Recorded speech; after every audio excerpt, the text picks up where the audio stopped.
नमस्कार और स्वागत। दोस्तों, बिहार अपडेट चैनल में आपका एक बार फिर से स्वागत है। आज हम आपके लिए बिहार से जुड़ी सभी ताजा खबरें लेकर आए हैं, जिनमें शामिल है पटना में अमित शाह की बैठक, नीतीश कुमार होंगे शामिल, ममता बनर्जी नहीं आएंगी। आईपीएस अमित लोढ़ा से एसवीयू ने 4 घंटे तक की पूछताछ, खाकी वेब सीरीज को लेकर भी दागे सवाल। बिहार को मिलेगी नई वंदे भारत ट्रेन, पटना से कटिहार होते हुए किशनगंज तक चलेगी। बिहार में फिर लौटेगी ठंड, लोगों को सलाह दी गई है कि वे खुद को गर्म रखें।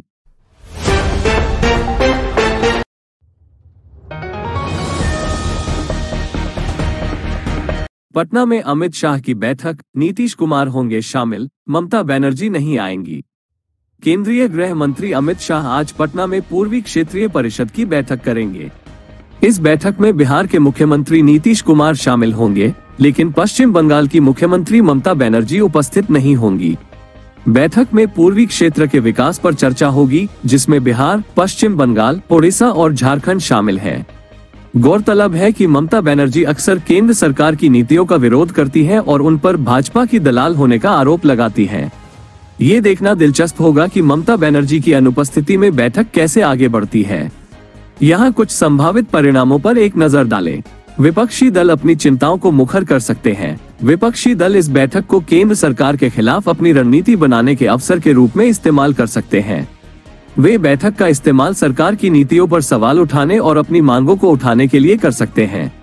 भाजपा बैठक में हावी हो सकती है। भाजपा के पास बैठक में बहुमत होगा, क्योंकि उसके पास क्षेत्र के 3 राज्यों में सत्ता है। ये भाजपा को बैठक के एजेंडे को निर्धारित करने और अपने विचारों को आगे बढ़ाने का अवसर दे सकता है। बैठक किसी ठोस निर्णय पर नहीं पहुंच सकती। बैठक में शामिल विभिन्न राज्यों के बीच अलग अलग विचार हो सकते हैं, जिससे कोई ठोस निर्णय लेना मुश्किल हो सकता है। बैठक का परिणाम जो भी हो, ये स्पष्ट है कि ममता बनर्जी की अनुपस्थिति एक महत्वपूर्ण घटना है और इसके राजनीतिक परिणाम होंगे।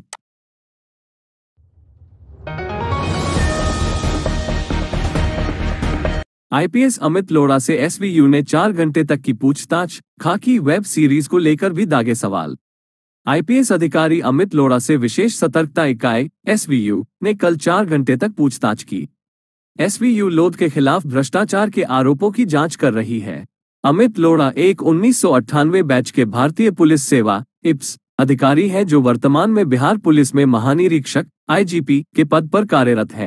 पूछताछ के दौरान एसवीयू ने लोढ़ा से उनकी संपत्ति और आय के बारे में सवाल किए। उन्होंने उनसे वेब सीरीज खाकी के निर्माण के बारे में भी सवाल पूछे। लोढ़ा ने वेब सीरीज के लिए करोड़ों रुपये जुटाने में कथित तौर पर भूमिका निभाई थी। हालांकि वे सीधे तौर पर इसके निर्माण में शामिल नहीं थे। वे निर्माता company Friday story tellers LLP के मालिकों के साथ जुड़े हुए थे। लोढ़ा से ये भी पूछा गया कि क्या उन्होंने अपने पद का इस्तेमाल वेब सीरीज के निर्माण में अपने निजी संबंधों को आगे बढ़ाने के लिए किया था। आईपीएस अधिकारी के खिलाफ भ्रष्टाचार का आरोप पहले भी लग चुका है। 2019 में उन पर आरोप लगा था कि उन्होंने अपने पद का इस्तेमाल अपने निजी व्यवसाय को आगे बढ़ाने के लिए किया था। एसवीयू द्वारा लोढ़ा से पूछताछ अभी भी जारी है और इस मामले में आगे की कार्रवाई की उम्मीद है। इस पूछताछ से कई सवाल उठ खड़े हुए हैं। क्या लोढ़ा अपने पद का दुरुपयोग कर रहे थे? क्या उन्होंने अपने निजी संबंधों को आगे बढ़ाने के लिए अपने पद का इस्तेमाल किया? वेब सीरीज के निर्माण में शामिल लोग कौन हैं? क्या वेब सीरीज के निर्माण में किसी प्रकार का भ्रष्टाचार हुआ था? इन सवालों के जवाब एसवीयू की जांच के बाद ही मिल पाएंगे।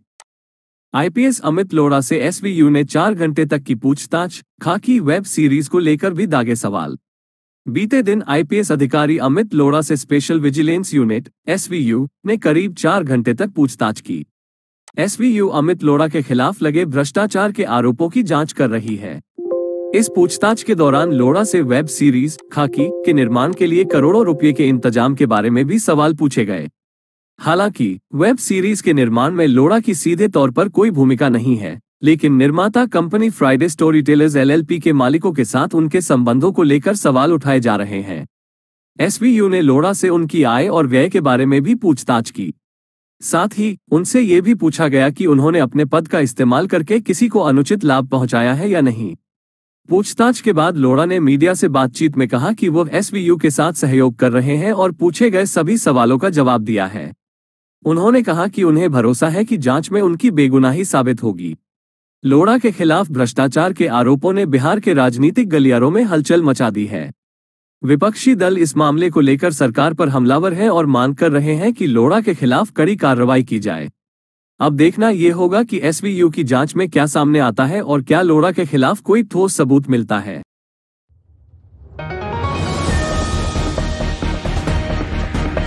बिहार को मिलेगी नई वंदे भारत ट्रेन, पटना से कटिहार होते हुए किशनगंज तक चलेगी।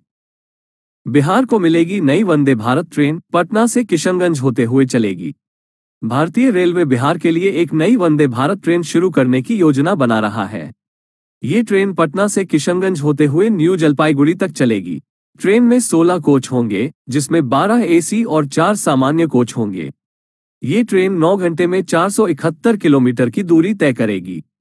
ट्रेन में कई आधुनिक सुविधाएं होंगी, जिनमें शामिल हैं वातानुकूलित यात्री बैठने की व्यवस्था, वाईफाई, बिजली की खिड़कियां, शौचालय, भोजनालय। नई वंदे भारत ट्रेन का परिचालन कब शुरू होगा, इसकी अभी कोई घोषणा नहीं की गई है। इस ट्रेन के शुरू होने से बिहार के सीमांचल क्षेत्र के लोगों को बड़ी राहत मिलेगी। उन्हें पटना जाने के लिए अब लंबे समय तक ट्रेन का इंतजार नहीं करना पड़ेगा।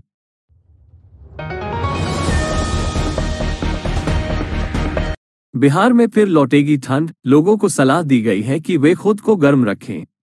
मौसम विभाग ने चेतावनी दी है कि कल से बिहार में फिर से शीतलहर चलने की संभावना है। शीतलहर के पटना, गया, भागलपुर और दरभंगा सहित राज्य के अधिकांश हिस्सों को प्रभावित करने की संभावना है। लोगों को सलाह दी गई है कि वे खुद को गर्म रखें और ठंड के संपर्क में आने से बचें। उन्हें गर्म कपड़े पहनने चाहिए और अपने सिर, कान और हाथों को ढकना चाहिए। साथ ही उन्हें ठंडे पेय पदार्थ पीने और ठंडा खाना खाने से भी बचना चाहिए। शीतलहर के कुछ दिनों तक रहने की संभावना है। राज्य के कुछ हिस्सों में तापमान 10 डिग्री सेल्सियस से नीचे गिरने की संभावना है। यहाँ कुछ सुझाव दिए गए हैं कि कैसे ठंड के दौरान गर्म रहना है। गर्म कपड़े पहने, जैसे स्वेटर, जैकेट और स्कार्फ। अपने सिर, कान और हाथों को ढकें। गर्म तरल पदार्थ पिएं, जैसे चाय, कॉफी और सूप। गर्म खाना खाएं, जैसे दलिया और स्टू। हो सके तो बाहर जाने से बचें। अगर आपको बाहर जाना है तो खुद को गर्म रखें और गर्म स्थानों पर थोड़े थोड़े समय के लिए रुकें। शीतलहर खतरनाक हो सकती है, खासकर छोटे बच्चों और बुजुर्गों के लिए। सुरक्षित रहने के लिए सावधानी बरतना जरूरी है। यदि आपको हाइपोथर्मिया के कोई लक्षण दिखाई देते हैं, जैसे कपकपी, धीमी या अस्पष्ट बोलना या भ्रम, तो तुरंत चिकित्सा सहायता लें।